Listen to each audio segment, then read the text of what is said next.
Welcome to Breaking Good, the officially unofficial podcast for Breaking Bad on AMC. I'm Jim. And I am Aaron. And today we're covering Season 2, Episode 11, entitled Mandala. Indeed we are. What is a mandala? It is some kind of Sanskrit symbol. I know you know, because we talked about this earlier. It was on the Insider podcast. Yeah. So it's a Buddhist term talking about universal balance and spiritual enlightenment. It's like a great... As found in heroin? Great spiritual wheel of rebirth and death and renewal and events and consequences. And it's tied into the concept of karma. What goes around comes around. And the name game you could play here is extensive. Combo. Sure. Got what was coming. Literally death and birth cycle right there, because combo exits the beginning and Walt's new daughter is coming in at the end. You've got that, plus you've got the eternal circle of criminals, the next in line, the kid that shot Combo, the turf war, Walt's cancer emerging and then going into recession, them going now once again into a new distribution relationship, the drug use return for Jane. I mean, it's just that it's interesting with Villigan and his crew kind of really tightly plotting the season is that there is a whole lot of internal references and it all kind of tracks through cleanly. So any ones I missed? Not that I know of. No. What'd you think of this episode? I like this episode a lot. This is a really strong episode. There's some episodes I like just from a pure drama and physical pleasure. I really like this as a serious student of Breaking Bad because I felt like a lot of linchpin moments, which we'll talk about in the spoiler section. But there's a lot of, intersection between another one of those between classic Breaking Bad and new Breaking Bad, which is kind of like post season 3. Pre-season 3, honestly, a lot of this stuff happens in season 2. A lot more of the evolution to modern Breaking Bad happens way earlier than I ever would have thought. Yeah, me too. And we say that all the time, but I know. Honestly, it's true. Going through this, I've been shocked. Yeah. Several times I've been blown away by how soon things are introduced. So that kept happening, and there's a lot to talk about in the spoiler section about what this means. And there's a line in particular that had me really buzzing about a Better Call Saul and whether we can draw any conclusions from that. So, again, it'll be a rollicking spoiler section this week, I feel. Yep. Speaking of Better Call Saul, just last time we can pivot to the Breaking Bad fans, we're going to have full coverage of that bad boy. No instant cast Sunday night, but there will be an instant cast Monday night where we're going to talk about the 2 new episodes that come out Sunday and Monday as a unit. Our full podcast for the first episode will be out Tuesday.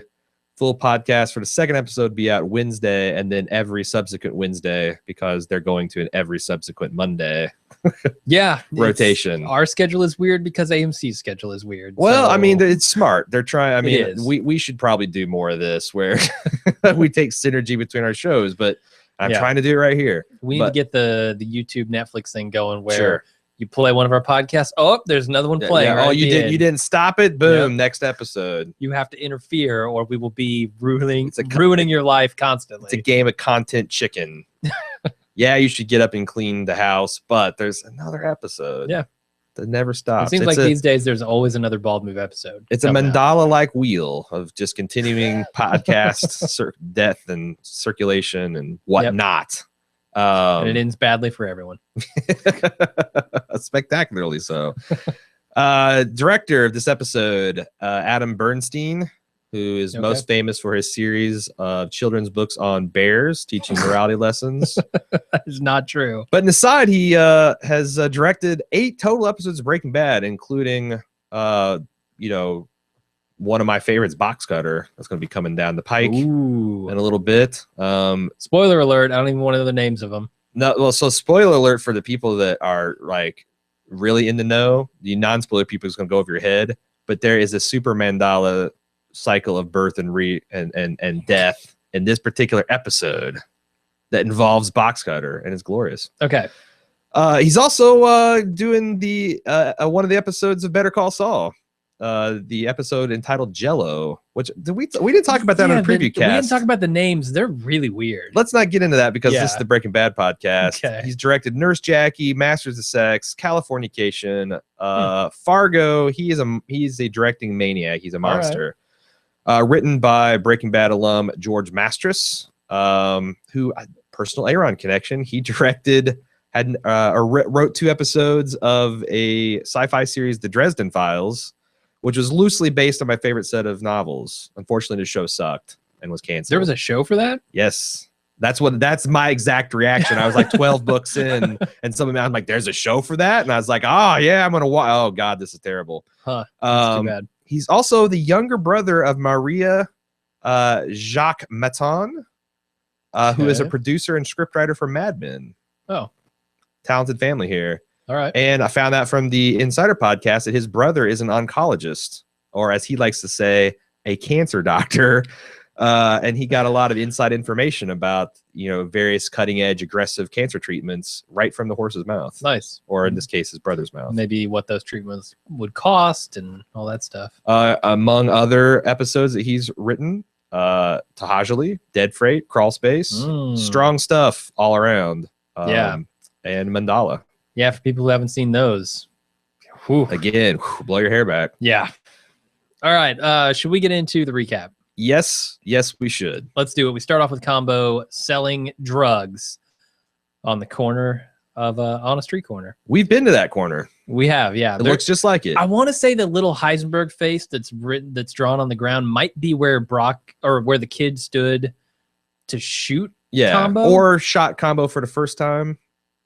I think maybe because Combo runs out into the street and he's like kind of on the sidewalk the first time he gets shot. Yeah. Just so you know, we've got on our Facebook site at facebook.com/baldmove, we've got a little album of our trip out to Albuquerque, and we've got a lot of pictures of this corner and us standing under the street sign where Combo references when he's calling Skinny P, or who was he calling for? Skinny Pete. Yeah. Okay, for backup. Backup. Yep. Yeah, that's the muscle you want to show Well, you don't up. want to call Badger for backup. He's going to stop off and get Funyuns. Yeah.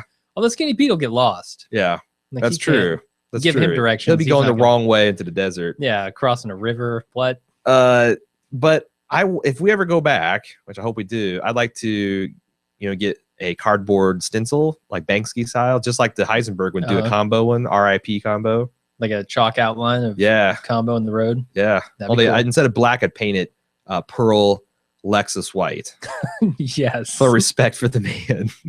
That'd be awesome. Because I mean, the man's fashion sense is on point. This ice cream tracksuit he's wearing, is amazing. It's nothing like it. No, it's. Do you think they buried him in it? I mean, it's kind of bloody. Yeah, maybe a new one. Maybe they got him a new shirt. Sure. Although I don't know if that bullet make it out the back of him. I doubt it. Well, the thing is he ended up, because the Combo died hard.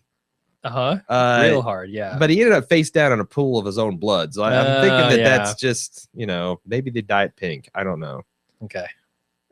Anyway, somebody rolls up, doesn't buy anything or say anything. He gets shot. They go across the street. He calls for backup, and boom, the kid shoots him. Sure.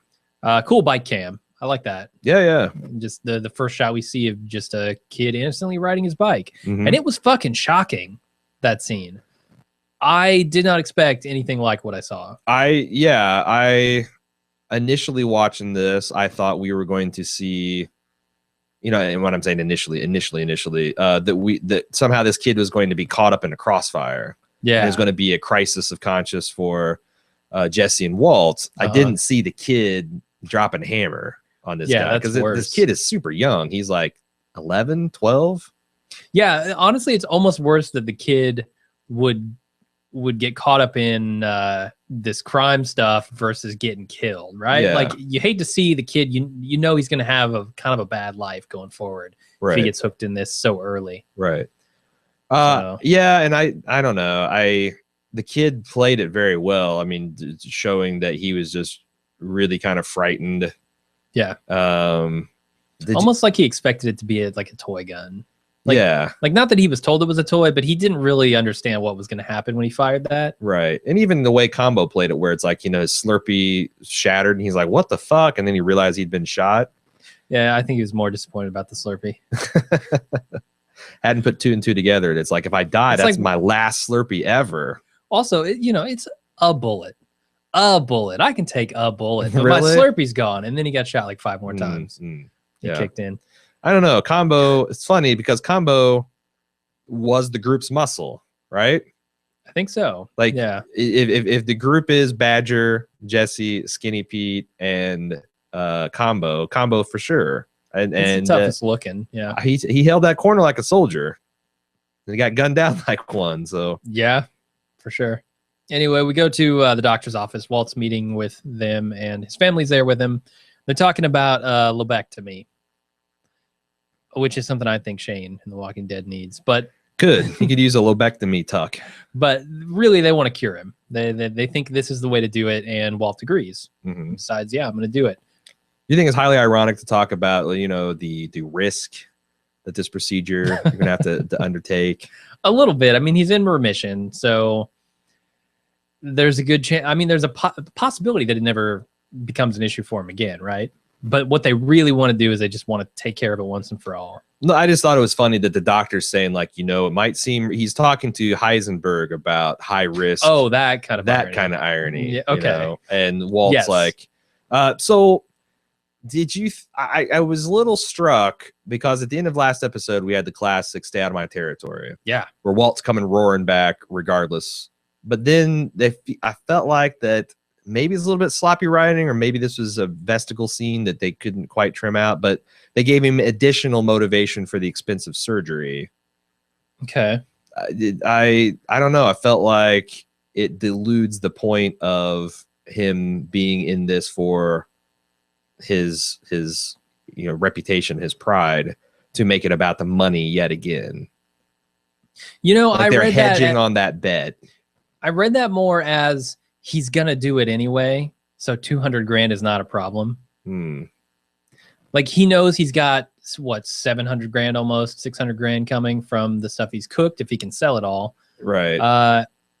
200 grand now that he's alive and kicking and gonna be able to cook more is not a big deal for him. Yeah, but I was thinking that also Jesse said, in one of his angry rants later, it's like, you're just gonna come up with a new magic number. You got bills to pay, yo. Oh yeah. But it's like, again, they're blurring the lines between this, doing it, and maybe that's intentional, doing it for the family, doing it for his vanity, doing it because he has to pay the bills, which I thought, I don't know, it somehow muted the whole, for me, stay out of my territory deal. Okay, it didn't do that for me. I thought it was more reinforcing the idea that Walt is now in this for good. He is cooking.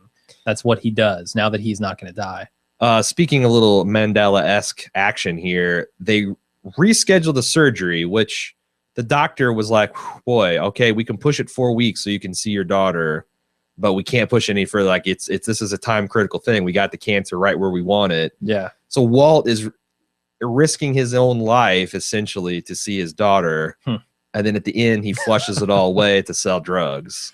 Does he? I think it's debatable at the end. All right, well, let's get, because I've got a lot to say about that scene. Okay. And I got a lot to say about a lot of shit. So let's put the pedal to the metal. All right. Before we move on from this scene, I thought Skylar's reaction was interesting here when he immediately just says, "Yep, let's do it." Because if you recall, at the beginning of this series, she was very much saying, "Yes, let's do it. Let's absolutely do it." And Walt was like, "Well, I want a choice here, and I want to take it. Let's talk about this." Now it's reversed, and she very much feels kind of put out by that. I almost wonder if she doesn't even want him to live at this point. I don't know, because I feel like that they've been making a point where, yeah, she's conflicted about Ted and all that, but yeah, there is a lot of trust and love built back up. I took it as maybe he had such an intense negative reaction to her bullying / pressuring him into doing the expensive surgery option that she was kind of like, oh, are you sure you don't, kind of like Skylar has trouble just getting bad news. We saw it with the cancer diagnosis, that she just kind of like really belabored the point about, oh, this is good. She doesn't have, she doesn't take winning very well. Okay. It's like she doubts the fact that she's won. I'm not sure exactly how to say that, but that's the thought that I got, that she was just like blown away by his unequivocal, expensive surgery, risky, Might shorten my life. Sure, why not? Yeah, I mean, I was exaggerating when I said she might not want him to live. However, so how do we square this reaction with Walt beating the shit out of the paper towel dispenser when he found out he had longer to live? That was before, stay out of my territory, right? He just got the news. He's like, man, I thought I was out. He punches a paper towel dispenser. He goes home, tries to fix a couple things. But what's changed between that episode? I mean, I think he got intensely bored, yeah, for one, and realized that it was not cutting it to cut out the bottom of the house. Right. There's only so many like he had to. water heaters and floorboards I can replace before I, go crazy. Yeah. All right. I buy that. He had a little time to think about it. Sure. Okay. At school, Walt checks his messages and calls Jesse up, and Jesse gives him the bad news about Combo. Walt asks who he is. Which one is he? He's like, Combo. Yeah. Which one is he again? And Jesse hangs up on him. Rightly so. Yeah, that's a dick move. He's met these guys. This is the thing that Walt is not acknowledging here, is that this is exactly what Jesse said would happen. Yeah. If he went for this turf war, moving in on other people's turf stuff. And Jesse doesn't say it, but he's kind of surprised that Walt doesn't understand it, or is just oblivious, or doesn't acknowledge it at least. Plus, he's just mad that this is his friend that's died, and Walt doesn't even know who the hell it is. And it's kind of off. It's like, why would that be the first question he asks? I felt like there's a little bit of Walt trying to calculate how big a blow this is. Yeah. Well, if it's Badger, who gives a shit, But or if Skinny Pete serves him right, he lost money for us once. But it's like he was trying to decide how much of a fuck to give. Maybe he was hoping it was Badger. Wait, that's the really dumb one, right? No. Yeah. No. Yeah. But no, it's an offensive question just on the face of it. Definitely. I just wish he would acknowledge that his actions are having consequences. Jesse had told him this would happen, and now it is, and he just is oblivious. We know who's not oblivious to it? Skinny Pete, yo. Yeah. Skinny Pete is on point. Yeah, he's out, man. He comes over to Jesse's house. He's like, you know what? I've been thinking about this. It's not worth it. I'm out. Even though Jesse's like, yeah, we'll make it right. We're about to make a whole bunch of money. Which was Walter's pitch to Jesse way back when we had the bowl of pretzels and the Faygo sodas. Yeah. Jesse's not as good at working Skinny Pete as Walt is working Jesse. Definitely not. I don't think Jesse is as smart as Walt. So yeah, I can understand. And also, this is the scene where we got the bomb drop that everybody now knows Jesse's deep dark secret. Yes, which is he did not kill Spooge. Yeah, and that kind of shakes Jesse a little bit. Yeah, he was relying on that in a lot of ways to make this turf war work. Sure, or to avoid more accurate, to avoid the turf war. Yeah, the invasion of turf was only predicated on that. So sure. It's a shame. Walt blames Jesse in Saul's office for this whole thing, which is dumb because he's really the guy at fault here. Sure. And he's pissy about the smoking. He's like, he's just being a dick. Yeah. It's a funny scene though. I don't know. It's good Jesse, good Walt, good Saul. What do you mean you don't know? Yeah, it's the worst of Walt though. Like I hate to see Walt like this because he's a smart guy. He's capable, but so is Jesse. And God, I just wish he would acknowledge that it's his mistakes. You know what it's like? It's like a soccer player or a basketball player increasingly flopping on the court. Like he's taking something like Jesse being careless with the smoke and like, I've got cancer. What? And instead of being like, do you really care that much about your cancer status? He doesn't care about breathing in a little smoke. Yeah, but he's doing it just to try to get a whistle from the refs. I think that's kind of the shit weasel aspect of Walt. When you see it, it's like really it just digs at me. Yeah. Yeah. Anyway, there's a lot of stuff I want to talk about in this scene with spoilers. Yep, we're not going to get there because they're talking with Saul about what happened, and then they say, "Hey, we've got a lot of inventory here, and my health is doing better." And Saul's ears perk up. And Walt initially is talking money, a war. Yeah, Walt's like, "We need to get dependable dealers. We need to get muscle. Until Saul tells him we need retribution." Yeah, he's like, tough talk, guys. You suck at peddling meth. Sure. And he's absolutely right. So they ask him for his help, and he says, "I know a guy who knows a guy." and he can hook him up with an honest-to-God businessman. Right. I think that's exactly what they need. You know, they're reluctant to get into business with another Tuco. It's like Tuco, only not crazy. Yeah. And not on speed. And the best part of this whole thing is he says, you know, the businessman reminds me a lot of you, Walt. And you can see Jesse roll his eyes when he hears that. He's like, God, another one of these guys. Well, also, I feel like Saul's got a really good beat on Walt. Like, remember that whole speech where he's trying to sell his legal services and he threw in these...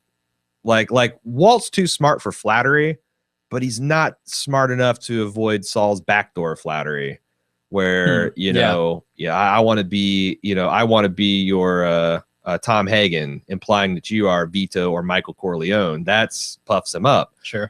This guy's like this. He's been doing this 20 years. He's smart. He's careful. He sounds a little like you. Like. Yeah, he's got a good way of making Walt sign off on any of his plans. Yeah, see, Walt does that, or I'm sorry, Saul does that weaselly stuff a lot better than Walt. Sure. I enjoy watching Saul do it. I think that Saul is to Walt as Walt is to Jesse, as far as getting him to go along with increasingly bad ideas. Okay. So that's my theory. I'm gonna be watching it. A lot more experience for sure.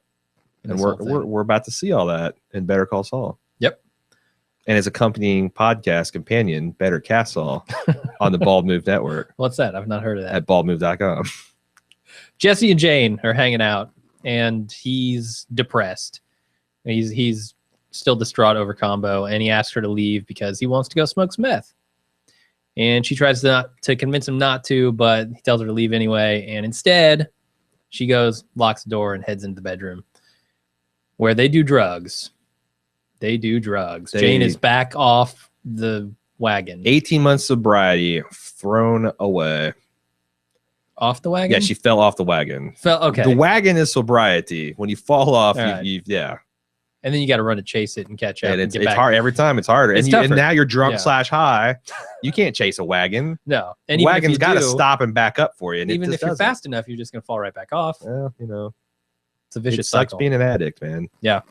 Man, I did not like to see this.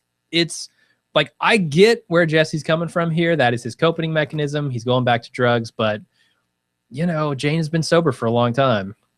And it gets especially dark in a couple scenes where, Jesse says, "Oh, let's go to the museum." And she rolls over. Yeah, sure. Okay. And just hits the bowl again. Oh my God. She went from zero to addict super fast. Well, once an addict, always an addict. That strikes me it strikes me as very accurate, because I guess I've got a food addiction, which sucks because you just can't swear off of it. Yeah. And every time I've had a diet, like, I'm going around good, but when I fall off the food wagon or the not eating food wagon, it's usually just like, fuck it. Get me the box of ice cream. I'm going to start eating raw cheese right out the fridge, whatever. Just shove it in my gob. Bags of chips. It's never like, I have a drink. I feel like that's the way it is with an alcoholic or, a meth addict. It's not like, I'm just going to do the one time. You start off with that intention, and then it's like, oh, yes, I remember what this is like. Give me more. Yeah, no, totally. Even like, Jesse's not a junkie, I don't think, the way that Jane is. Yeah, Jesse's a junkie when things go badly for him. He's a situational junkie, and but he's I don't know. Like, there's people that can just quit smoking and then start smoking and then quit smoking cold turkey, and it's not a big deal. Like, but there's a person like Jane where there's no way they can just casually do drugs. Yeah, I'm the Jesse of food, surely.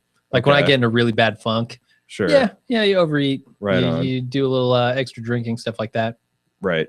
But it's not the Jane levels where you just can't live without it once you get into it. No, but I mean, the most successful I'm usually gonna die is when I just eat super fucking boring, bad food, tasting food. And you get into a habit long enough and you forget how good food tastes, and then it's like, okay, well, I'm just I've got the food as fuel relationship going, and I've broken that connection, but all it takes is like one dinner out, and bam, oh my God, the steak tastes really good. You're back. Why, yes, I'll have another helping of dinner rolls. Bring me some of that cinnamon butter too. Back under the wagon. Yep. Soaring high above the wagon on your heroin binge. All right. Jesse, wait. No, we go to Los Pollos Hermanos. No, you think though in this scene that like God, if only Jane had walked out that door. Oh yeah. If only Jesse had, because she offered to take him to the meetings. Yeah. And she's like, it won't help. And he's like, oh yes, it will. I will not be thinking about combo here shortly. Yeah. So all right, we go to the chicken shack, which is Aaron's addiction. Yep. Walt's meeting the Fried guy chicken. And Jesse shows up, but the guy never does. And they talk about combo a little bit, but Walt doesn't really seem to care, so Jesse leaves again. This is an ankle grab, yo. I really like how they completely do not even suspect that this chicken guy is the guy. Yeah. It's really well shot. It's a well unfolded story here where, you know, the guy comes over, it's innocent. Because that's what you do at a restaurant. A guy comes up, asks you how it's going, and you say, great, see ya. That's the new trend, which I hate, by the way. I hate the managers coming around and checking on to see if everything's okay. I really don't. Like, yeah, I wish, like, so I like the restaurants where they have like a flag that you can put up or like a card that you can flip over. Like a piece of flair you can when you want to brandish. Yeah. That's smart. You know, like I'm out of water. I'm going to flip a card. Yeah. Come over here because I need something. Sure. It's like if a stewardess in an airplane just constantly came around and said, are you okay? Are you okay? Are you doing good? Yeah. No, well, there's a call button up there. If I'm not okay, I will call you. Or it's like the equivalent of like if you're sleeping, if they shook you awake, like, do you need a pillow? It's like, you know, if I'm eating my food and having a conversation with my friends and family, I'm mid laugh or I'm mid whatever, and they come over and it's like, is everything okay? It's like, well, you know. Yeah, I feel like it's equated to good service. In my mind, it's not. Yeah, it's I don't know. It's like you're damned if you do, damned if you don't. Because like I hate the modern thing of you walk into a store and everybody's like, "Welcome to whatever." Welcome like there's to this Chipotle. place, yeah, Firehouse Subs is that. Welcome to Firehouse, and everyone says it. I'm like, get the fuck out of my face. But I know there's like half the population that eats that shit up, and you can't cover. If you like that stuff, write us in and tell us why. Because they're extroverts. Okay. And they like making eye contact with people and smiling and saying hi. And if there were a way to get that food to me without meeting a human being, I would do it. Yeah. I would do it. Yeah. It's, I don't know. Like I said. Once we get transporters and life is that type of shit. Yeah. Replicators, forget it. I'm never talking to anybody. It's done. I don't know if that's a healthy extreme. No, but for sure, introverts have it tough in the large world. All right. Because there is a large world and you just have to interact with it. Not for long. All right, let's move on. Skylar's getting an ultrasound and she is low on fluids like an old car, an old leaky car. Yep. Walt shows up late and Skylar schedules a C-section and they leave and Skylar goes right back to the office. She's got some important stuff to do at the office. I think gotta pick up a cake for Ted's birthday. Yeah. Yeah, very important. Far more important than, you know, hanging with her husband. You know, it's funny. It's another one of the episode's little ironies that she rescheduled her C-section from Friday the 13th to the 16th. If she had on Friday the 13th, she wouldn't have had the unexpected delivery. Walt would have been able to attend it, and life would be slightly, I wouldn't say ever so much better, slightly better. Her rescheduling it to avoid, this is another Mandala, the wheel, the, you know, karma and all that stuff. She tries to make a decision to avoid bad karma and brings bad karma onto herself and Walt and everything. I think that was another little ironic thing. I have some spoilery stuff to talk about later, but let's move on. Jesse gets home. He sees the drug-induced carnage that is his living room. Jane's still asleep, and he asks her to go to the museum, and instead, she gets high. She agrees to go to the museum and then gets high. And you can tell that this bothers Jesse. He's like, oh, God, I didn't know you're going to be this kind of junkie. Yeah. This is a downer. Yeah, I'm not that kind I want to go look at vaginas, and you're going to be all morose and shit. I can tell. He's created a monster. You're already half goth. Now it's just gone full-blown goth. Yep. Yeah, I was fairly disturbed. Like, that's one of the more disturbing scenes to me. Yeah, I mean, especially the depths that she's in. Since what's her face? What is her name? Jane, her character, or the actress. Oh, Ritter. There you go. Kristen Ritter. Kristen Ritter. Yeah. She does just an excellent job of doing, you know, I always think of her like this, like dead-eyed bitch character. Okay. but she's reasonably good at playing kind of bubbly and happy, and she's really good at this, like, I don't know what you call this, like comatose shell of a human being. Like it's frightening. Yeah, she does a hell of a job in this scene, and in subsequent scenes as well. We're not there yet. So we go over to Binnicky, the factory, or whatever the hell they do. They make cabinets or some shit. And Ted's talking to a guy who is canceling a job. And he then goes into the warehouse and surprise, birthday party. I think he's a little thrown by that. You know, he's still got images of like failing businesses and China running around his head, which comes out in the first thing he says. Which they did a really good job at developing this whole Keller account business and kind of showing this as, you know, becoming an increasingly problematic thing. But yeah, go ahead. What? You know what else is problematic about this scene? A lot of things. Skylar singing happy birthday. The woman. I have such problems with this. The woman's weird hang up on the candles. she's the Angela of this office, right? She wouldn't let up on those goddamn candles. Like, no, serious, guys. The wax is getting everywhere. The wax is probably edible. You'll be fine. Don't worry about it. I don't know. I mean, it's fatal. It's fatal if swallowed. You know, I'd like to bring an Archer term into the podcast. Inapropes. Oh, completely. The situation is totes inapropes. Totes inapropes. I think it is. I had a hard time. I had a hard time making eye contact with the television throughout the duration. Yeah, I don't even know how to describe how kind of sleazy and gross Ted is in this scene, because it's in front of everyone. Like, and everyone's cheering it on. Like, yeah, we remember the last time it got this inapropes. Bring it on. I don't feel like real life offices are that way, unless they're super mean spirited. I mean, I would be the guy in the background going, "Is this people? Are we going to let this happen? This is what we're doing today?" Yeah. I wouldn't say any of that, but I would be thinking it. I'd have my, because I would be over at the Replicator making Firehouse subs. Yeah, the whole singing "Happy Birthday, Mr. President of the company" or whatever, Mr. Binnicky. Just there's so many levels. Like the fact that we already know of it. We already know they kind of have an inappropriate relationship. Yeah. That she's, you know, hugely pregnant with another man's child, and it's in front of everybody, and it's this intimate thing. It's like, it really made my skin crawl. And it's like watching. She just got the news that her husband isn't gonna die. Like, it's even worse. It's the same feeling I get where I'm watching a really bad American Idol audition. All right. Like, oh God, the social anxiety, I can't take it. It's too much. It's too much.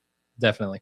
How was her singing? If we're gonna judge it American Idol, I don't know. I couldn't, because like I was getting, like, again, having a hard time making eye contact with television. Is like, you know, I was processing several things. Like, Skylar's super sexy in this episode. She's been that, you know, developing up this, but she's like, I don't know what they're doing to her, but she's looking more and more gorgeous. Cleavage. Is it the cleavage? No, but it's the hair and her, and she's she's smiling. Skylar doesn't smile a lot in this fucking series, I've realized, but she's like, with Ted, she's got this really positive energy. And Ted's got this smarmy, creepy, like, I'm not embarrassed at all about this is happening, even though but no, I have no impression of her singing voice. Was it bad? All right. No, I was like, Walt, the ringing started. That, yes. And I was just like, I got flashbang. There's this woo, and you know, my vision was all whited out and haloed, and I didn't know what to do. Yep, I'm with you. The fucking candles were just melting all over my face, and I could feel it dripping into my mouth. I just wanted to scream, and I couldn't, because the wax kept clogging it. It just, Oof, bad scene. I want to wake up screaming tonight in bed. All right, Walt calls Saul over Skylar fantasy. All right, well, move on. Save me from this. Walt calls Saul, who tells him that the contact said it's a no-go. Walt didn't even realize there was a contact there. And Saul's pissed. Saul's really pissed that he's crapped the bed. 38 pounds of meth. His cut is significant. Oh, yeah. Like, and this is the first non-chump change that he has gotten out of this. I was bummed out that you're going to die. You got me all hot for this 38 pounds of meth, and now you do this to me? You crap the bed? What the hell? Anyway, Walt tells him to call back and say, hey, let's do another meeting. Saul says, no, that is not how this guy rolls. So Walt goes over to the chicken shack to see if he can figure out who the contact was. This kind of surprises me that he looks around for a couple of minutes and it's longer than a couple of minutes. Figures it out. I feel like he was there just judging from the.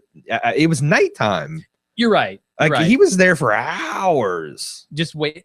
But why does he go back to the chicken shack? Okay, so I was thinking to myself whether I was buying this, right? Once he got to the chicken shack, I buy that Walt is smart and perceptive enough that his, Heisenberg-y sense goes off and he intuits that Gus. Yeah, and you're thinking, okay, what was the same the day that we were here? Sure. Well, that guy came up to me. But the idea that you would go back and just sit there for several hours trying to figure out how you did wrong when the guy was going to meet you there, like... Is he expecting maybe this is where the guy just has his meetings? I it's guess. A long shot, and it's his only lead, I guess, is the other factor. But I will say that at no time when I was watching this for the first time did that enter my thinking. So I don't think it's a fatal problem. It's more like, like when we did the Star Wars podcast and we talked about the little nitpicks you notice after you've watched something 20 times. Yeah. Like stormtroopers smacking their heads on doors and stuff. This is a slight stormtrooper smack. Mm-hmm. Slight. But I did buy the fact that Walt would make that connection once he was there. All right. This will be removed in the special edition version of Breaking Bad. No, so he figures it out and he talks. No, Combo will shoot first. They'll leave this part in. Combo just shoots at an innocent kid. Just blasts them.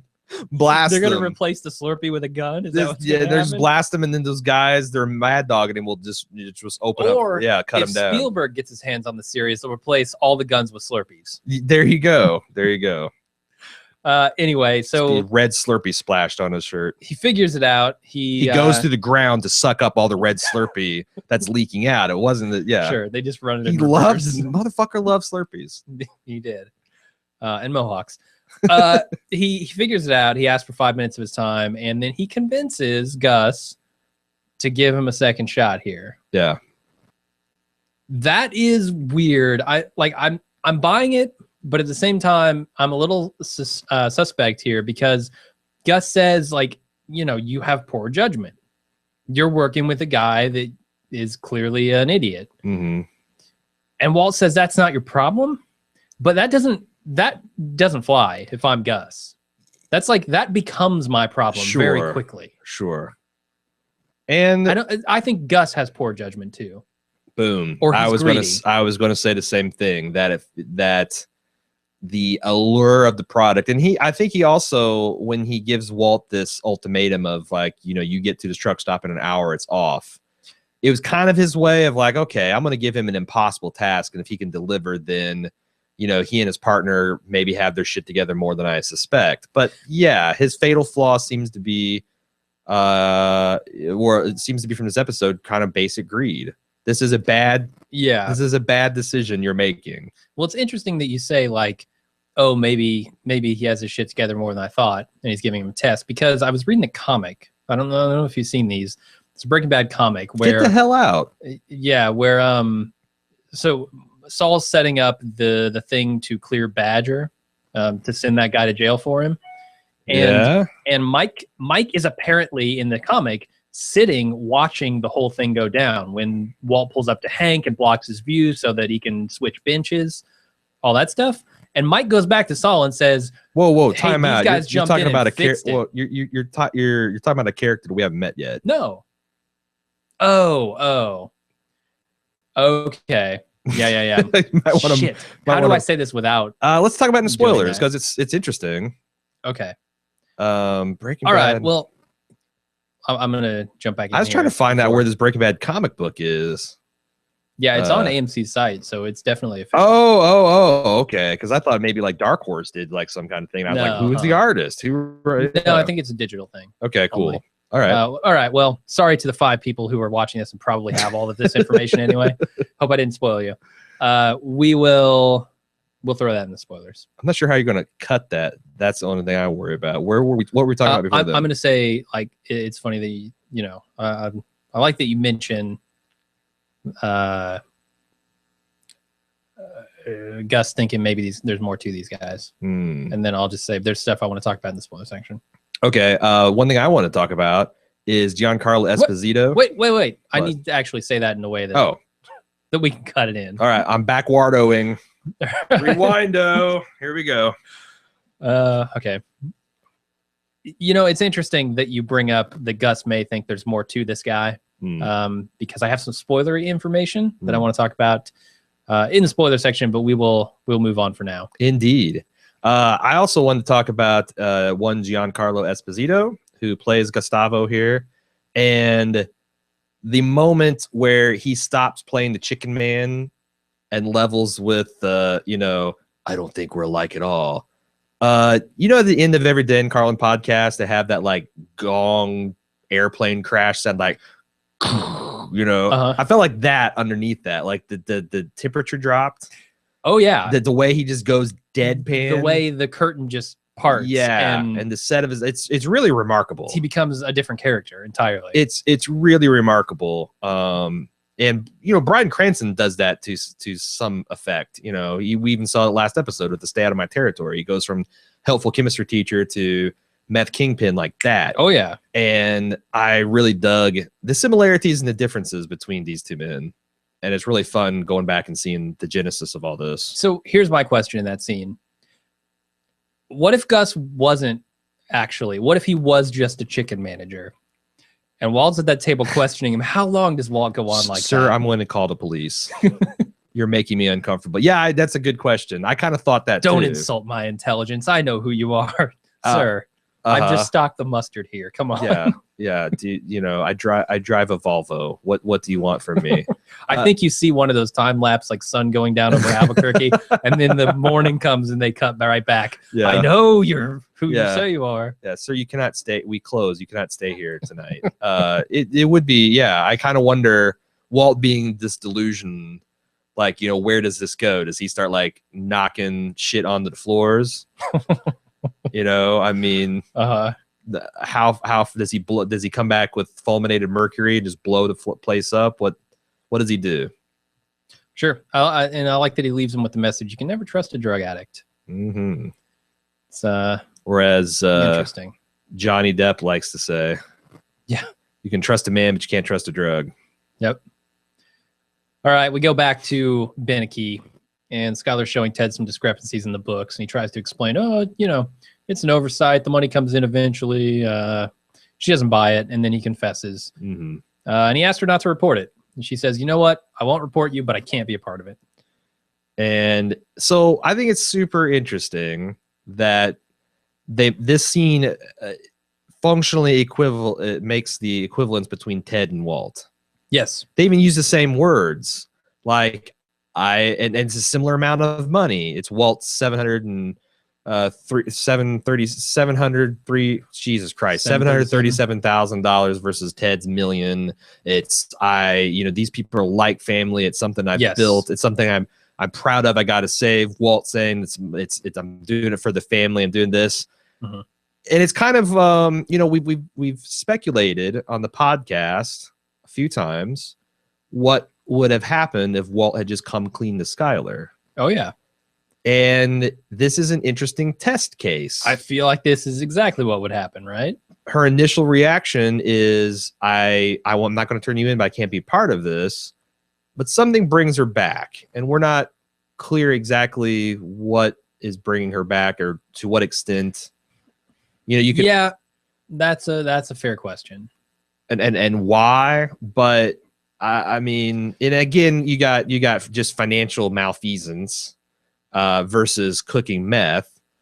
But I wonder what Skyler would do when that got into her mind. Like, could she talk herself into, well, you know, meth is kind of a victimless crime. It's, you know, he's making it medically pure, and, you know, if people want it and they're going to get it better from him than something laced with roach poison and God knows what. Like, I think it's interesting. A lot of rationalization. No, I mean, but I think it's an interesting test case for what would have happened if Walt had come clean. And she has more things tying her to Walt, certainly, than to Beneke, sure. Yeah. That's what I'm saying. Like, this is a mild test case, and this is the reaction we see. So this experimental evidence, I think that Walt maybe underestimated or thought too highly of his wife's ethics and morality. Yeah, knowing that she does come back here. Certainly. Yeah. More spoilery stuff I got to talk about later. You want to say anything else about that, or should we move on? Nope. All right. Jesse smoking meth, and Skinny Pete calls. Apparently, Jesse missed a funeral. Didn't even go to Combo's funeral. And then Jane comes in with what I can only describe as a brick of heroin. how she could afford, like, has she just been saving up his rent money for years now? I thought the same thing. That's a hell of a lot of heroin. But was it just the heroin, or was it her heroin kit? It might have been her kit. Like, she got it out of long-term storage. Because it also was similarly brick shaped. Yeah. Or like, okay, so one of the things I hear it's good for junkies to do is just get rid of all their paraphernalia and shit, right? Okay. Yeah. You know, like if I'm going on a diet, step one is get rid of everything that I would want to eat out of my house. Or as I like to do it, have one weekend of hedonistic where I just eat it all. Eat it all. That's a good solution. I like it. Take all the heroin and then throw away the kit. Yep.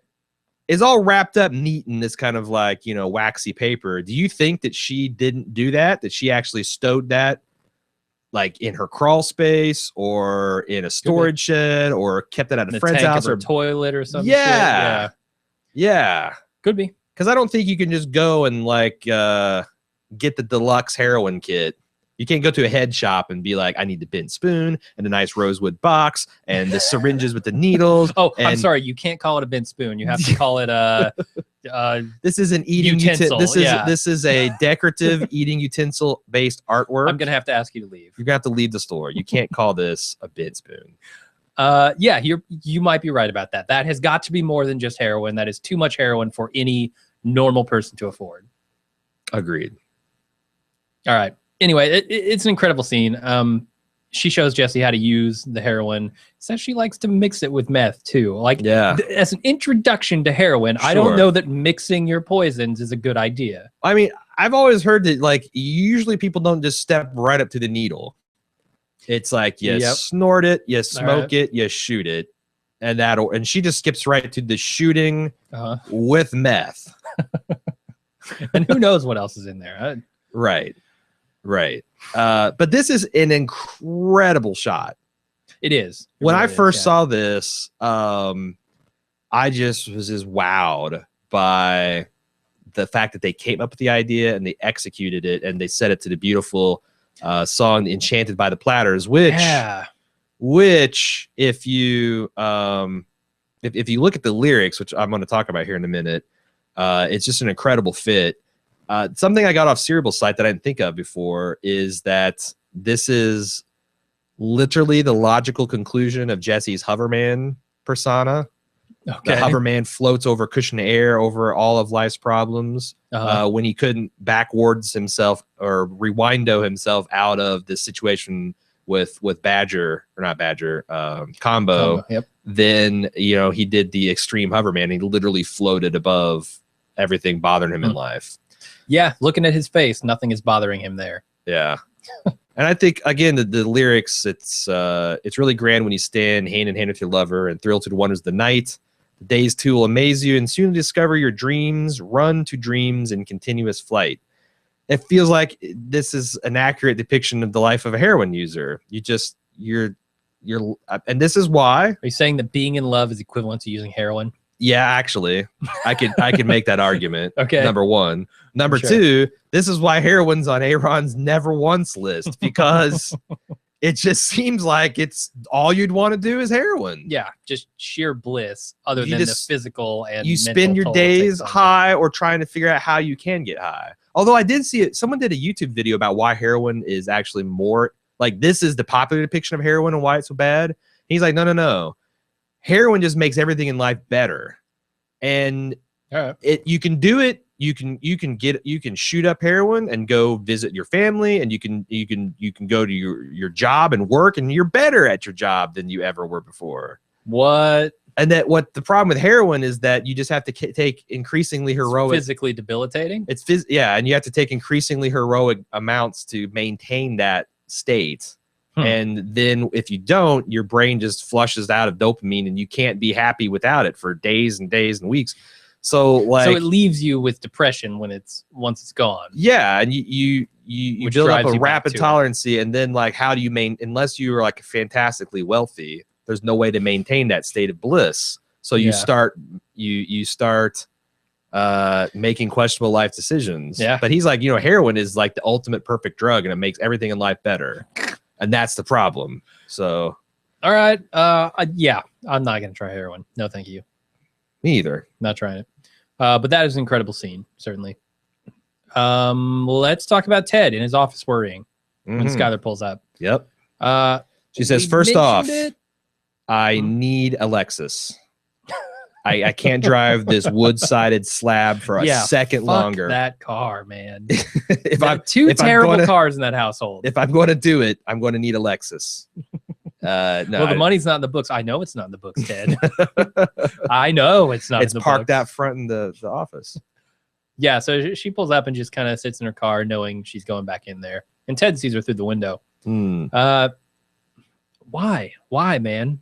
Why does she go back to this place after she tried to make a clean break? Is it the allure of Ted himself? I think she cares for Ted. I think she bought a speech. And he's doing it all for the family. Yeah, like this. What do you what do you want? It's essentially the eyebrows argument. What would you have of me, Walter? Do you want me? You want me to scrub the wheels? It's like he's like, what do you want from me, Scott? You want this to go? You want this to go bankrupt and everybody on the factory floor that you just creeped out with their birthday song to be out of work, and that's going to affect all their kids and their spouses. And which, if you believe that that's what did it, I guess an impassioned argument from Walt might do the same thing if he were ever to be found out or come clean. Exactly. And just as I feel like that's only a little bit of the deal going on. A lot of this is just his pride. Like, I don't want to be the guy who's the business failed. And is it really because the economy is tough, or is it because you're a shitty businessman? Can he look that? I don't know enough about the situation, certainly at this point, to judge. You're but pretending I think not to know enough. Yes. No, I don't. I can't really remember all the ins and outs. I do. We'll talk about the spoilers. Yep. But I really like the Beneke Fabricator screensaver. What is that? It's the name, but for the first time I noticed it said Beneke. They obviously fabricate stuff like metalworks and stuff, but it said Beneke Fabricators. But that also is a sly play on his books. All right.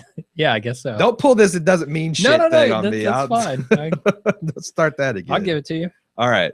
At school, a phone rings. Walt tells everybody, put away your phones. It's a fucking test, people. Right. Mr. White, and then he realizes your pipes on vibrate or on silent. Yeah. He realizes it's his phone in the ceiling. I don't know why he keeps it there. That's kind of a bad place to keep it. Yeah. For this very reason. Sure. Well, and then that's the first thing. Also, getting access to it is almost impossible without, like, if someone walks in and you're reaching into the ceiling.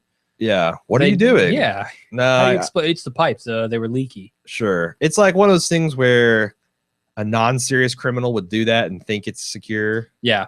Okay, that's a Walt thing to do. It's like the security through obscurity thing, where really putting in your desk would be the best way to put it there and not arouse suspicion. Yeah. But I thought, when we were watching this in live, did I not say when he was on the phone with Saul and Saul's like, look, this is a dead deal. You don't get another chance. And he angrily snapped his phone shut and stuffed in wood. I was like, whoa, you should turn that motherfucker off. Yeah. Or at least set it to silent. And then boom. And it comes back to bite him. Bite him in the ass. Well, not really. I mean, the kids are just like, what the fuck's that?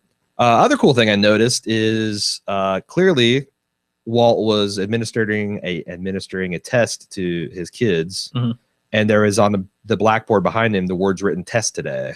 Yeah, and he's about to be tested. He has been tested, but guess. I mean the big test. The bigger test. The big test is coming, and he's about to crap the bed on it for sure. I've said crap the bed a lot. It's one of my favorite go-tos. Yeah, he checks the phone after class. It's the chicken man. And so he goes back to the chicken shack to meet with the manager, Gustavo. He asks for a phone number when he realizes, he's not there. And the person behind the counter does tell him his name, though, which I thought a little surprising.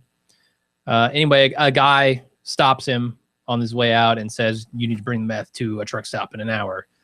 Be there. Frankly, if I were Walt, I would be so shocked by being accosted by this guy. I probably wouldn't remember the address. I probably wouldn't remember the time. I'd be like, what? Huh? And then he was just gone. Right. I don't know if I'd be able to make that meeting. But Walt tries. He rushes out to his car and calls Jesse. Yeah. And as Gus predicted, you can't trust a junkie. Yeah. Jesse is jumped up. Useless. Completely. Walt has to go full on Guantanamo Bay to even get him to slur out that it's in the kitchen or under the kitchen sink. I mean, yep. Yeah, that's the next scene. We'll get there. But before we do that, Skylar goes into labor at the office. And that kind of sets up this whole predicament where, Walt shows up at Jesse's house. He doesn't answer. He breaks in. Is this one of the first real taste of the intense Dave Porter music? It might be where I've heard it before during gun battles and stuff, but this is fairly mundane. This could be Walt searching for his car keys, and his music is just ramping up the tension by an order of magnitude. For sure. Yeah, and Jesse's passed out. He shakes him and tells him, hey, the meth is in the kitchen. He goes and he scrapes it all up, and he sees on his phone, oh my God, Skylar's gone into labor, having the baby. Baby coming. And it's a whirlwind of an ending. I mean, between the music and the frantic pace at which he's running around the house looking for the meth and sweeping stuff out of the cabinets, looking for something to put it in. Using a dirty, filthy junkie. We saw what Jesse's house looks like. I'm surprised he would even notice that something's gone wrong, I'm just saying that that trash bag could be full of vomit, cigarette butts, and he's throwing this meth product in there. And I like that scene where Walt allows himself 15 seconds to just fully process what an asshole he's about to be. If in fact he is going to be, I think it's debatable what he does at the end of this episode. He's scooping up the meth. Yes. Oh, he's going to take the meth and put it in a garbage bag and throw it into the river. No, not throw it in the river. Okay. But he might show up at a hospital with a bag of meth in his trunk. But why would you do that? You don't have an hour. You have an hour. Yeah. So you're saying if he goes to see the baby, there's no use in taking the meth. Exactly. All right. I guess you could probably extrapolate that he doesn't.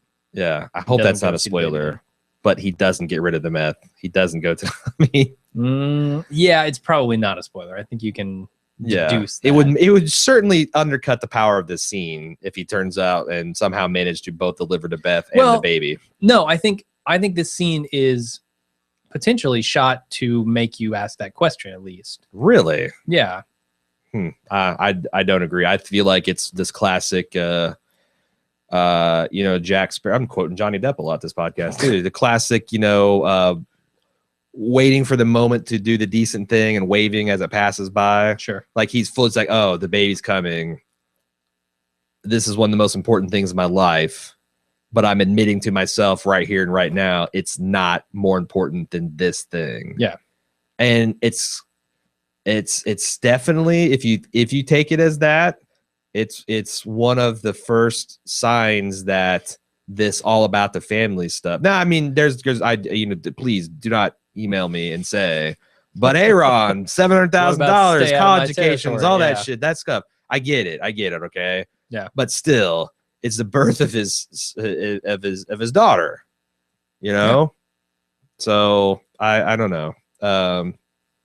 And that's it. That's the ending of the episode. We were talking during the episode, thinking, and just saying, we thought that the episode ended when Jesse got high.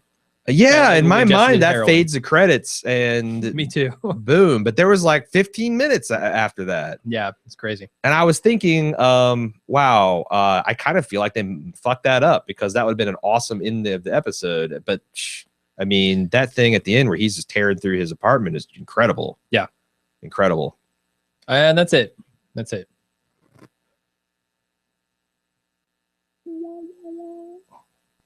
Slide right into feedback. Yeah, let's go ahead and do some feedback. Starting off with Anthony B. said, this came to mind after listening to your Big Lebowski podcast. Throughout the series, and especially with Mandala, we are treated to some great point of view shots. Do you think the Big Lebowski's famous bowling ball POV shot inspired all the great POV cinematography in Breaking Bad? I'm trying to think of POV shots in this episode. I don't know what he considers I think the out of the bowling ball through the hole. That's the bowling ball's point of view. There POV, was the bike camera shot. The Jesse rising from the POV. The Jesse rising from the bed, I don't think is also strictly speaking POV. It's like a reverse. It's a stylistic shot. Now I will know. I know that Vince Gilligan has said a couple times that the trunk cam and the underside cam that was from some Quentin Tarantino stuff. So, and again, he's a huge pop culture omnivore. So yeah, if you're asking me, did the Big Lebowski influence Vince Gilligan, then I would say, of course. It had to. Probably. And if you pop that question to him, he could probably even say a couple scenes where it's like, oh yeah, I did a nod here, nod there. Yeah. The only POV shot that I remember from this episode is Ted looking out the window at Skylar's car. Okay. I don't think this is what Anthony's talking about. I know. That's why I'm struggling with the idea that there are a lot of POV shots in this episode. Sure. Well, he might just say, instead of POV, he might just mean, POV is often misused. And I don't know if he is misusing it or if I'm just not remembering the POV shots. Right. No, but I think it's like more like crazy camera angle shots. Yeah. Because if it's Jesse rising from bed, whose POV is that? The ceilings, the heroines, the camera dollies. Yeah, yeah, because it's not even the ceiling; it rises with him. Yeah, technically every shot of anything is the POV. It's the point of view of the dragon's tail he's metaphorically chasing.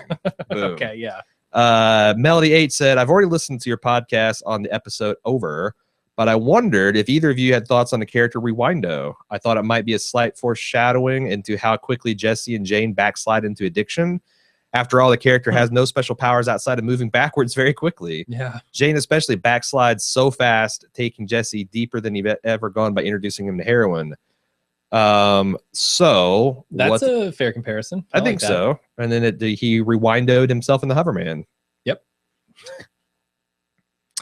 Lauren R. Great show this week. I had a couple thoughts about Over, or actually, I think most of my thoughts about the side conversations that you had while covering Over.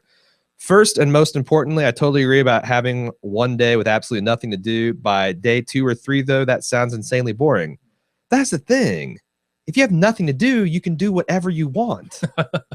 Like, I'm not a True. Like, I fantasize about that because I'm so fucking busy. But seriously, I would love to be like independently wealthy, because then I could do nothing anytime I wanted to, and the rest of the time I could do whatever I wanted. Like, I'm almost to that point now, except for I can't just you don't have the wealth. Like, I would love to take a week or 2 off and just like fuck podcasting, I just want to go go play. You can't do it ever. It's this treadmill that you're on. It's a pretty good treadmill. Sure, as far as treadmills go, this is the one to be on. It's nice. Yeah, it's nice. It's one of those models like tilts up and down, and you know says that you're going up hills and stuff, and monitors your heart rate. But it's a treadmill. Mm-hmm. Second, I meant to email a couple weeks ago to your question about women and earrings. As a woman with pierced ears, I'd say that 80% of the time I don't feel them unless they're big and dangly. Huh, okay. In fact, I've lost at least 2 single earrings, thus ruining the sets in the last 6 months because they fell out at some point during the day and I didn't notice. So apparently it's not just marking territory. Unless she's, I guess I can't rule out the possibility that Lauren is just leaving these earrings at a string of gentlemen's apartments. But she's not doing it intentionally. No. Yeah. It's not a marking territory. It just comes to the territory. Yeah. Fourth, I had a lot of fun with your passing reference to The Last of Us with the fruiting bodies in the woods and how The Last of Us got started. Obviously, there's nothing to this in terms of show, but you could possibly make the case for a Walt Last of Us parallel. In the first few seasons, he's like an infected, stumbling around, muttering to himself, "It's for my family. It's for my family." Later, he's a clicker standing around quietly echolocating for insults to his pride. At the end, he's full-on bloater, causing uncontrolled fireball-esque damage to everyone around him. I like it. To take the ridiculous parallel one step further, because that's what we're all about on this podcast, bloaters are rare in the game because they're a biological anomaly. The fungus kills most people before they reach the bloater stage. Similarly, with the cancer, Walt should have been dead, but he's a biological anomaly. And for both Walt and the bloater, it's that biological mistake that keeps them around to inflict maximum damage to those around them. And now I want to go play The Last of Us. Yeah. But I can't because I have too much to do. Liz G says, do you have any comments on The Last of Us? No. I appreciate the extension of our analogy, though. Sure. Liz G said, your girlfriend's email about the restaurant reminded me of a story from Austin, Texas. There's a Tex-Mex restaurant in South Austin that was raided because it was trafficking heroin and had been for 20 years. It's Gustavo-esque. Been pulling this shit for 20 years. Jovita's is the restaurant's name, and 15 people were arrested. The owner, a 64-year-old man, died a month before the trial began back in 2013. Dum. He had cancer. If you're gonna die, that's the perfect time to do it, right? Sure. Right before the trial for trafficking and drugs. Yeah. So there might be an underground Mexican restaurant cult worshiping Saint Malverde. Yeah. And involved in the narco chimichanga. Saint Chili Verde, narco chimichanga. Yeah. Let's see. Question: do you and Jim argue for the sake of arguing, or because he hates to admit you might be right about something? I enjoy the discussion, so please don't change. I'm just curious. Sometimes we argue for the sake of arguing. Like playing a devil's advocate without telling you that's what we're doing. That's kind of more your thing than my thing. I like to get all perspectives in there. And if there's a perspective I feel like we don't have but could be valid, I like to bring it up. And I don't always say that's what I'm doing. But sometimes we just argue. All right. One last question. Why can't all the podcasts be on one Bald Move podcast? I think you've talked about it before, but I don't recall the explanation. iTunes hates you. That's why. First of all, they totally can be. There is a master feed. If you go to our podcasts, or if you go to our webpage at baldmove.com, and you click on the podcast menu, there is a, what is it called? The mega feed, hyper feed, fire hose feed, all the podcasts. Yeah, I think it's just called all the pod. I don't know. I can look it up. It's if you're a human being with a functional cerebral cortex, you'll puzzle it out. Click on the podcast and click on the one that sounds like it would encompass all of our works. It says get all the TV podcasts. There you go. That's pretty obvious. There you go. And you will get all the TV podcasts. Yeah. They're all in one convenient feed. They are, but you'll have to manually put them in iTunes because iTunes does not like big RSS feeds. And sure. That's also the reason we don't have all of our back catalog in our show feeds. And the lesson, as always, is iTunes is a terrible piece of software. iTunes hates us all. That somehow dominates the market. So because there are a lot of iPhones out there. Yeah, it's true. A lot of true. Although they've lost a max market share, so it continues to be puzzling why they are so ubiquitous. Well, it takes a king a long time to not be a king anymore. I hear you. If you come at the king, you best not miss. Sure. Now on to the episode. I knew Saul would be introduced into Gus, but it still surprised me that Gus is here in season 2. The pace of the show continues to amaze me, as it does. So say we all. The tension the show creates, standoff at the corner with Combo is about to be shot and Walt rushing to retrieve the meth. This rewatch left me on the edge of my seat. Totally. Was Skylar in the office to pack her things up, or had she changed her mind about being a part of cooking the books? Ooh, that is a possibility. She's sitting in front of her monitor. She could have been there just getting her shit. Looking fly doing it, but she could have been just packing up her shit. Yeah. We'll have to tune in to see what happens next episode. Jane's eyes looked dead and vacant after she stayed with Jesse and smoked the meth. How quickly she gave up her sobriety after meeting Jesse. Very sad. Do you think Jesse paid for Combo's funeral? Maybe. I mean, he felt like he was take care of his guys, but and then we're talking about how expensive Combo's casket was. I feel like it was very heavily hinted that Jesse used some of his money. Could be, yeah. To see him off at the crossroads. Questions and comments about Walt. If he were teaching at the college level and had students actually interested in learning chemistry, would he still be making meth? Good question. He would be paid a little more money, and maybe if he was a published professor, he would be more satisfied with his life. That satisfaction would lead to him taking better care of his home, repairing/replacing the water heater sooner. If he's more satisfied with his life, is he able to accept help from Gretchen and Elliot and not view the job offer as a handout? Possible. Yeah, but I could see that being true. My head canon, and this might actually be official canon, is that Walt had to drop out because, or not drop out, but Walt had to abandon some of his loftier post gray matter plans because of Walt Jr. That the fact that he had a child with special needs was something that he's like, I gotta take the first job I get. And Walt's the kind of guy that would get stuck in a rut like that pretty easy. I don't know if that is actually established somewhere, but that's kind of how in my mind it went. Okay. I could buy that. But I also think, if Walt feels a little more important, if Walt is not treated by his students as just this complete doofus. Yeah, but I mean, he's probably a little less likely to. That is the hell of public education, man. Like, you're forcing kids to be there that don't want to be there. No, absolutely, yeah. And the high schools is the worst because they're at the peak of dumb fuckery, but they think they know everything. Right. And you got kids that are smart and bored, and kids that are dumb and bored, and the ones in the middle that are also bored. I think the same would apply if he were like an undergraduate teacher. I think if he's a graduate student teacher or like anything really high level, those people are engaged. Those people are there to learn. You don't do that unless you want to. And I think Walt would have appreciated that. I think Walt would get off being an undergrad because he's got these hundreds of kids. There's going to be at least 10% that are super into it and ask him relevant questions, and he can take credit for their careers. And the 10% that are just going to fail and whine and bitch and moan, he can take great pleasure in failing and flunking out and taking their money anyway.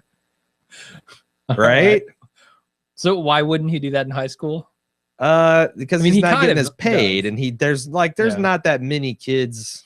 I don't know. Maybe there's some engaged kids in high school. Sure. I guess it feels like 10% might be the right amount in high school. In high school, it might be high. I can't think of like maybe my chemistry teacher just sucked, but I don't think anybody in my class was engaged in chemistry. I found it a tough slog. Yeah. It's the same thing like in the high level algebra classes in high school. Like I was there just to be there, but I don't know. Yeah, there because you had to be. No one cares. Too much personal shit. Sure. Hey, if you want to give us more feedback, we got a spoiler section coming, but if you want to give us more feedback, you can do so at breakinggood@baldmove.com.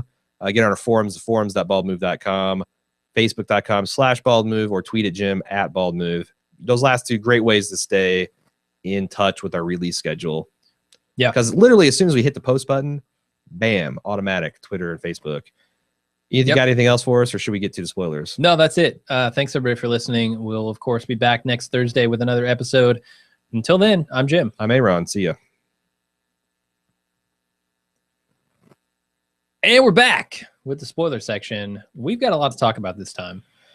The one that I really want to talk the most about, and it might be much ado about nothing, is Saul's line about, I know a guy who knows a guy who knows a guy. Yeah.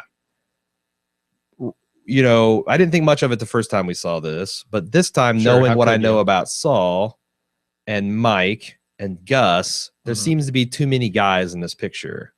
Like one too many guys. I know a guy, Mike, who knows a guy, Gus. So there's a couple possibilities here, and this is pretty low stakes theorizing. Yeah, because ultimately, who gives a shit? This might be a throwaway line. But I'm a huge fan of Breaking Bad, and hopefully Better Call Saul. This means a lot to me. Yeah. I need this. I need this. So is Saul just just saying this as a way to kind of like puff up his importance?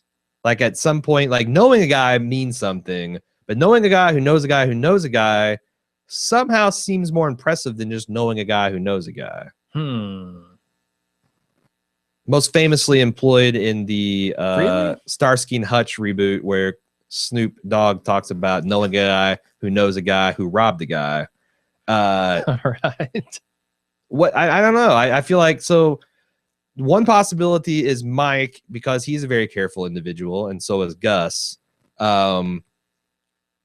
Mike is lying about his level of connection to Gus.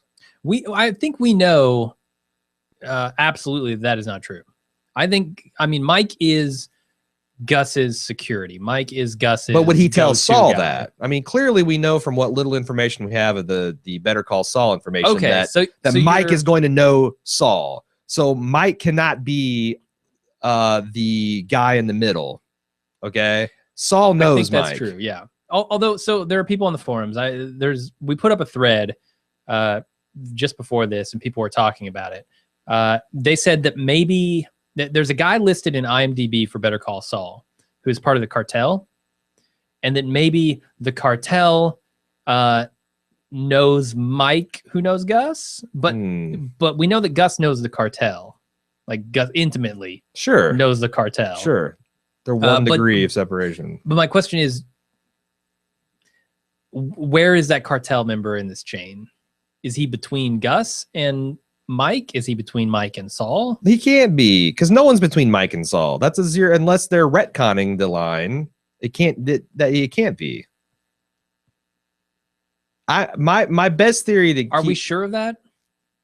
Well, why do you say no one could be between Saul and Mike? I'm speculating because of the scene that we've seen from Better Call Saul. But that's just him meeting in passing in a toll booth. You're gonna remember a guy in a toll booth later on. Oh, see, I took it as a matter of faith that since we saw that sequence that's going to happen this scene in Better Call Saul, that there was going to be some kind of partnership between Mike and Saul from the get-go. But you're right. What if there's nothing... a Saul to Cartel to Mike to Gus? And we know that Mike and Gus are in with the Cartel, certainly, but Saul wouldn't necessarily know that. Well, the thing is we know next episode that Mike is going to swing into action. Maybe it's the episode after this, but Mike, at some point, for Jane's going to die. I think she dies next episode, and then the episode after is the aftermath. That Mike is the guy that shows up. Yeah. So if he is, if we got Saul and then the guy he knows, and then Mike and then Gus, Saul feels comfortable enough to just call up Mike with no middleman to help him clean that up. Again, is this interesting? It feels interesting to me. But I feel like there's a lot of people like skip. Oh God, they're still talking about it. Skip. I don't know. Sure. Well, we'll leave it at that and let people write in, because I'm not totally sure how it connects, and it's probably all either going to be proven to just be a throwaway line they don't give a shit about. With Better Call Saul, or that's also entirely feasible. Totally possible. They could just say, "Well, Saul's full of shit." That's the other way you could solve this. Yes, or Mike lied to him, like you said. There are 1,000 ways they could write this off. I don't think there's anything they really do in Better Call Saul to contradict this in a meaningful way. Yeah. So with whatever. 4 total minutes of footage we've seen. Yeah. Nothing. Well, what I'm saying is I don't think they will do anything. And even if they do, who gives a fuck? I mean, honestly, I'm more open to be pleasantly surprised by them somehow explaining this line. Yeah. Like, it'd be cool if one of the aims, it'd be cool if the villain had a whiteboard. It's like goals for Better Call Saul. Yep. I want to make a direct connection to everything that Saul said. I want to see, like, anytime he has a catchphrase, I want to see him learning that lesson that got that catchphrase in his mind. I think that would be awesome. Or any like, they just like whiteboard out every single statement he made, and it's like, we want to make a connection to that. That would be freaking cool. Sure. Doubt it, but I want that to be true. We already talked about actually the main cast, because I realize it's not really spoilery. It's even more spoilery when you know how far this rabbit hole goes. But the whole, when Jane was at the door, she had her hand on the door. All she had to do is twist and walk out. It's the moment where she died. Yeah. She sealed her death there. And honestly, I thought there was a lot of death imagery in her description of the heroin use. It's like, you feel a chill and just relax. It'll all be over soon, and I'll meet you on the other side. I'll meet you there, yeah. Or I'll meet you there. Like this, I think it was Arya on Subbable that actually, not Subbable, Seriable, that directly made the connection that this was almost like a suicide pact. Okay. That it maybe and somehow Jane, because Jane knows where this goes, and she's doing it. Why did Jane do this? I felt watching it that she almost did it just for Jesse to have a companion in it. She didn't want him to do it alone. Damn. And that's fucking dark. But it's also super romantic. I know. I know. In an Anna Green Gables kind of way. In the rat drowning in plum sauce kind of way. Don't worry, Ma. I'll stay on the farm. Ever so romantic. Give up my future for a dying old lady. Nah, I mean, that's the thing. And there's 2 Janes. There's the sober Jane and there's the junkie Jane. Sober Jane's cool. Junkie Jane's a bitch, as we're going to find out. Oh yeah. Like, she is like, it turns her into an animal that will do anything for the high. Yep. She starts off by lying about the museum. Okay. What else do there's a bunch of stuff I got. Do you want me to keep until I'm out and then you shoot your ammo, or what? No, let me throw one in here. All right. Skylar getting her ultrasound. Walt shows up late. This is just the first of many times that Walter is going to disappoint her in that way, right? I mean, obviously, like, we know from next episode that he does. It's not the first. My God, I mean, the fugue state was a giant. But I'm talking specifically about missing these important events in people's lives. I mean, he's obviously going to miss this birth next episode. I felt like he's done it once before. He missed something crucial because he was doing something. What, like a Walter Jr. recital or some shit? I don't know. I don't know. Maybe he mentioned there was another. I don't know, but you might be right. Maybe it is the first time. It seems incredible that we're at 211, and this is the first time he's let her down that way. 18 episodes in. Yeah, he'll let her down in many other ways. Oh, yes. In the future. Yes. So there's going to be a first for each of those. I just thought it was interesting. Let her down all the way to the ground. You know, they kind of bookend the episode sort of like that. Okay. Him missing the baby appointments. What else you got? Speaking the whole Mandela circular thing, of course, this is the first appearance of, might be the only appearance of Tomas. I don't know how, I can't remember exactly how he winds up, but he is the younger brother of Andrea, who later becomes Jesse's girlfriend, who Walt puts in danger her son. Yeah, I mistakenly referred to him as Brock and then realized, oops, I shouldn't even use his name. You did that on a podcast during this thing. Yeah. Did you make a note for that? No. Oh, you fucker. But nobody's gonna know what I'm talking about. Okay, sure. So no, I thought that's interesting that this is a big wheel of hurting children. Oh yeah, the Heisenberg starting.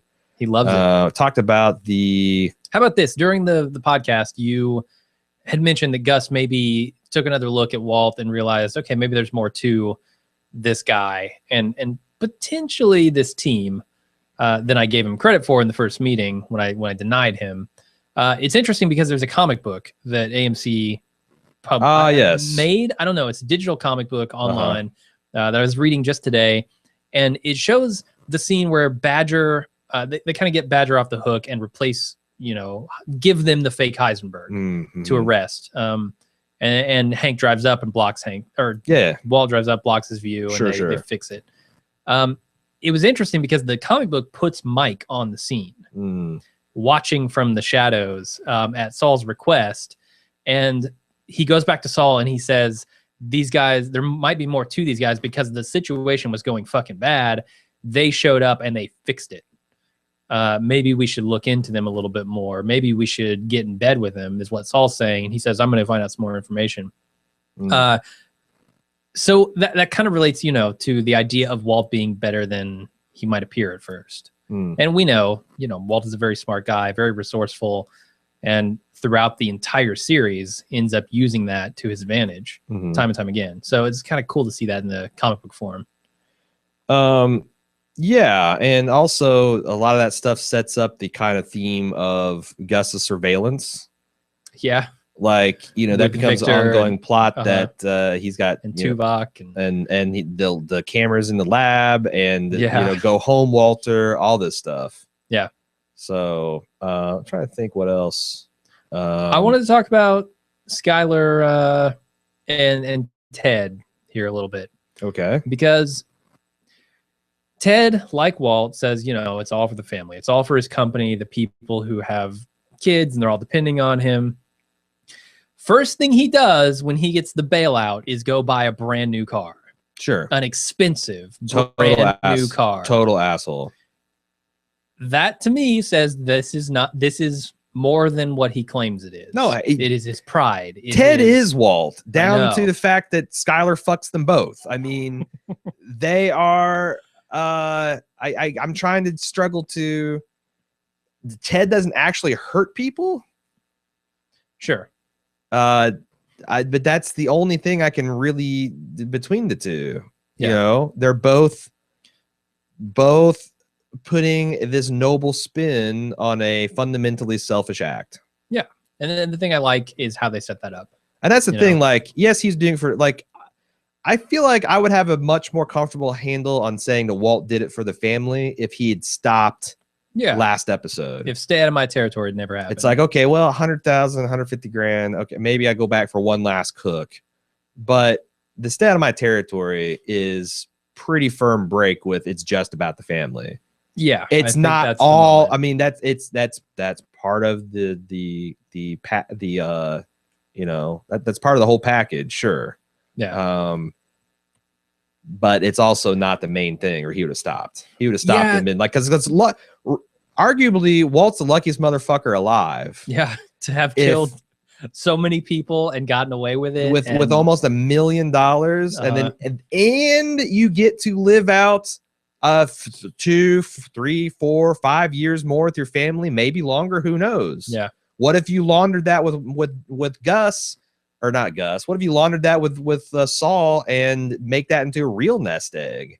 For sure. Where, you know, by the time the kids get their hands on it, it might look legitimate. Like your old man, when he found out he's going to die, he went all in on Google or all in on Bitcoin or whatever. And now this is what's happened. I mean, you know, it's interesting in the rewatch how I feel about Walt, because if you go back and you listen to like our season 4, season 5 episodes, we were still very much on the fence about Walt. We were like, where's the moment where Walt goes evil? We were all asking that question every single episode. It's much easier in a rearview mirror. Much easier. It's here. It's stay out of my territory. It's where Walt makes a conscious choice to cook meth, not for his family, but for his pride.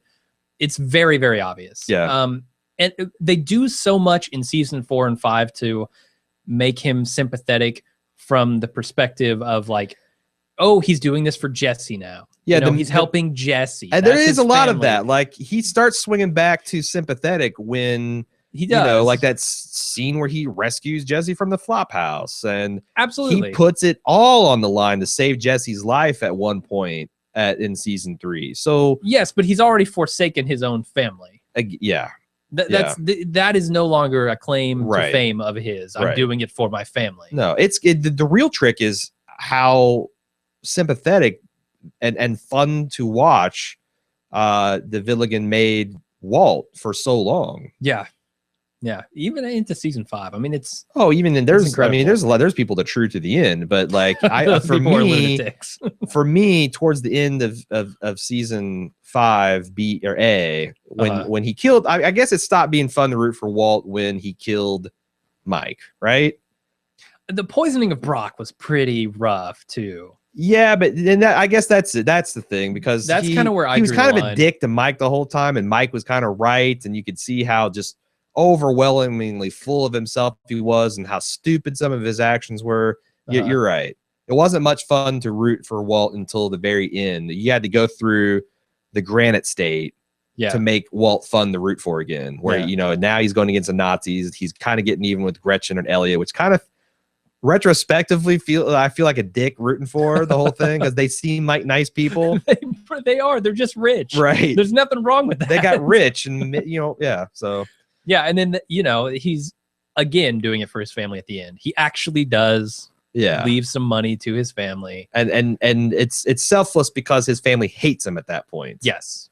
But he's still going to get the money to them because that's all he has. Not I'm starting to talk myself back out of it. Not a redemption, but there is a firm break at stay out of my territory. Yeah, for me. I mean, all he had to do is to go save Jesse. When? What are you talking about? In the finale, like helping his kids and all that was, I guess, for the family, and saving Jesse was for his family too.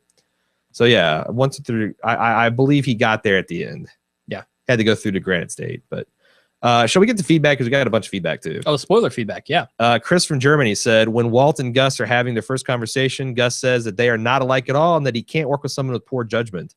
Later, Walt says he works with Jesse because he does what I say and I trust him. I think it's really interesting because this is exactly the opposite of the Walt-Gus relationship. Gus does not trust Walt at all, and Walt does not do what Gus says, at least not at all times. So I think that, yes, they are not alike at all, but in a very different sense than what Gus was talking about. He's the one with the poor judgment. Yeah. We kind of totally agree with you there. Oh, yeah. He says, I very much like the tension there, and knowing what's going to happen in the following 2 seasons makes this such an important and great scene. True.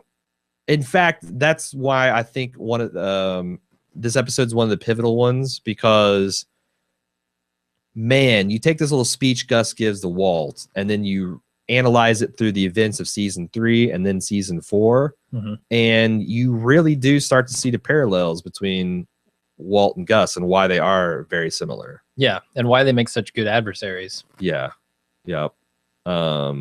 Anyway, let's see here.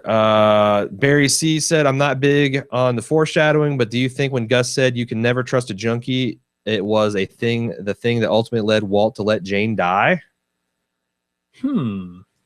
I don't think so, because I think Jane being a dick Yes, was what led to Walt letting her die, and the fact that she had control over Jesse.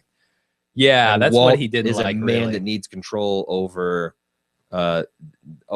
people to feel comfortable and trust them. I think that was more of it. Yeah, he was losing his certainly more sauce for the goose. Yeah. Mike B said, I heard you speculate frequently on the Breaking Bad rewatch podcast about Jesse's age. In season 4, episode 11, Crawl Space, in the scene of the makeshift surgery tent, Gus's doctor reveals that he was prepared for the complete medical history and blood types for Gus, Mike, and Jesse. Including that dialogue, it's revealed that Jesse is 25 years old. All right. So at the beginning of the series, he's like 23, 24. Yeah. Somewhere there. Justin G said, now, but thank you for digging that up there. We appreciate it, Mike. Justin G said, now that season 2 is coming to an end, I think there's a lot of commonalities between The Wire season 3 and Breaking Bad season 2. Not comparing overall series, just these 2 seasons. How would you rank them? Wait, season 3 is the Marla season? No. Of The Wire? No, it's the Stringer Bell Avon showdown. Yeah. And he says rank Stringer Bell and Avon versus Walter and Jesse, handicapping The Wire for having so many other characters. I think that Stringer Bell and versus Avon is way bigger of a showdown than Walt versus Jesse. Yeah, I mean, I would compare it more to Walt versus Gus. In fact, it only briefly flirts with that height when they get into season 5B and Jesse's going after Walt's money and helping him with the police thing. Like they not even remote, and the mutual respect and the viewing each other as kind of equals. And I mean, and then the way that gets turned and poisoned by their own individual ambitions and greed. To me, might be my bias, but the social commentary on the drug trade of both series, season 2 versus season 3. I don't think there's much social commentary in Breaking Bad. Yeah, I think it's more. Well, season 3. I think it's more individual. No, Amsterdam was season 4. Okay. That has huge social commentary. Sure, in season 4. But who is the? If you're doing a junkie off, you got Jesse and Jane versus Bubbles. To me, Bubbles is living on the fucking streets, man, selling T-shirts out of a cart. I know, but I'm like, Jesse and Jane are attractive people. All right. You look at Bubs and like, missing teeth. He's got his fucking skin is a disaster. His hair is disaster.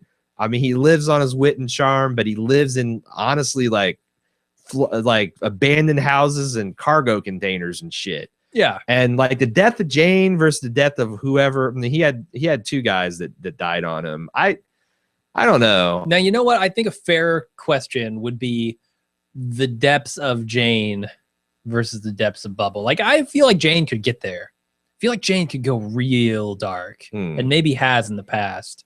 I mean, but Jesse goes to the flop house. I would compare that kind of to a Bubble situation.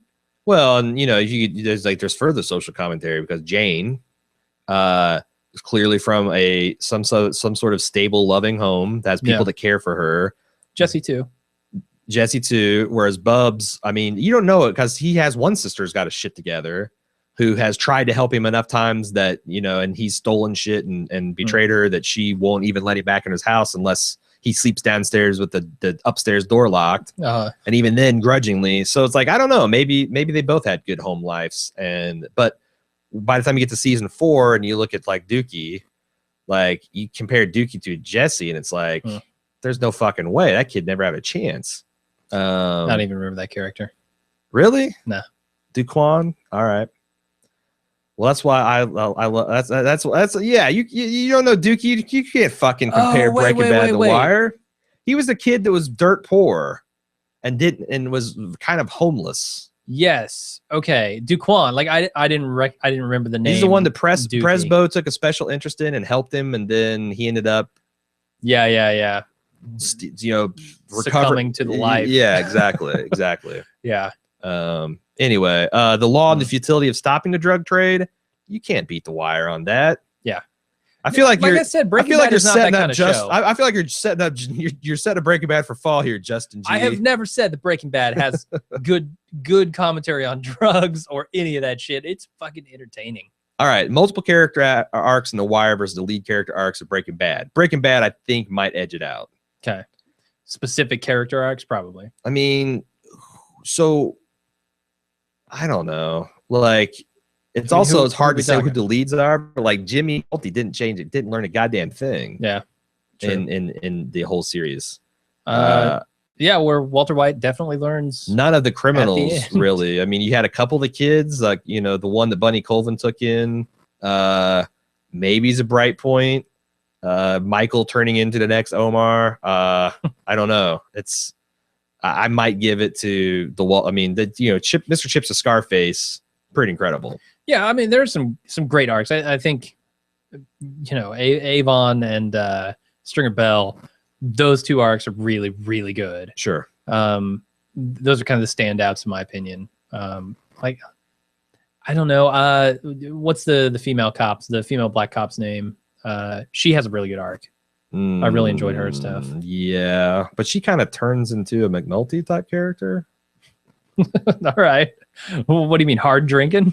Well, I mean, you know, the like life dishonest cop sort of thing? The life of the murder police is hard on the family. I mean, she had a stable home life with her lover, and they took in this kid. And... I'm not saying everything has to turn out roses. I'm just saying it's a cool arc. Oh, okay.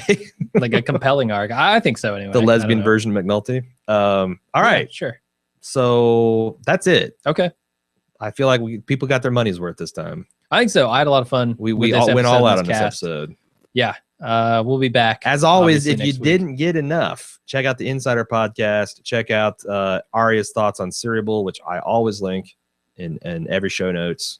And we will see you next week. It's going to be, man. Next week's a rough one. Is it next week? Is it 213? That's the death of Jane next week. That's in the rough one. I'm sorry. I'm really dreading the plane crash. Oh, that's what. Because I literally have not seen that episode since I think the first. I'd never gone back. I've not seen a lot of season 2 for that reason, because it's kind of stigmatized in my mind. Yeah, I'm hoping that I have something useful to say. It's not just me shitting on it the whole time. We'll see. But you don't have to find that out next week. Nope. We can wait. We can postpone that a week. We'll be back next week. Thanks, everybody. See ya. Bye.